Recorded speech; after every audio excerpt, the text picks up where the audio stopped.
A 4-alarm fire spread to the Colorado Springs Fire Department thin. New tonight, we're asking how firefighters keep everyone else in the city safe when something like that happens. KRDO News Channel 13's Bart Bedsole live tonight, where many are cleaning up after that fire yesterday. And Bart, nearly 2/3 of all the city's fire trucks and firefighters were there yesterday. Yeah, good evening, James. We learned today that when a massive fire like this one breaks out, it sets into motion a number of other things to keep everyone else safe in town as well.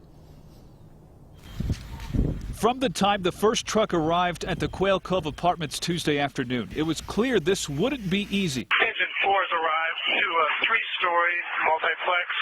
We have heavy fire and smoke showing. And within minutes, the supervisor at the scene knew that more help was needed.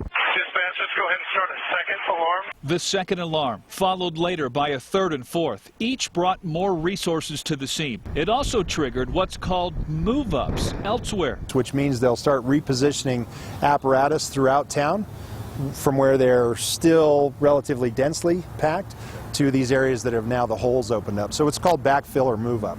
That means a truck on the north end of town would relocate farther south to handle calls like car wrecks or rescues. Unit move to Station 19, and when we get there, we'll be doing move-ups. In addition to move-ups, Tuesday's fire also forced the department to use its mutual aid agreements, bringing in crews from surrounding departments. Cimarron Hills could go backfill Station 17. Manitou Springs might come in and backfill Station 3 or 5.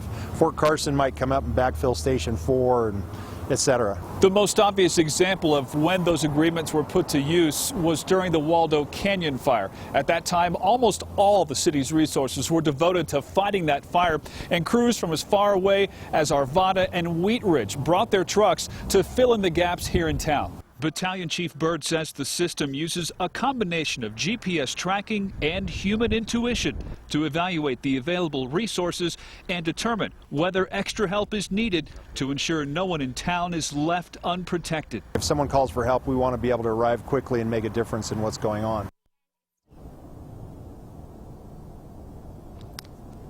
The fire department is actually required to respond within 8 minutes, 90% of the time. Bird says under extreme cases they might exceed that by a little bit, but not very often. Live in Colorado Springs, Bart Bedsole, KRDO News Channel 13. All right.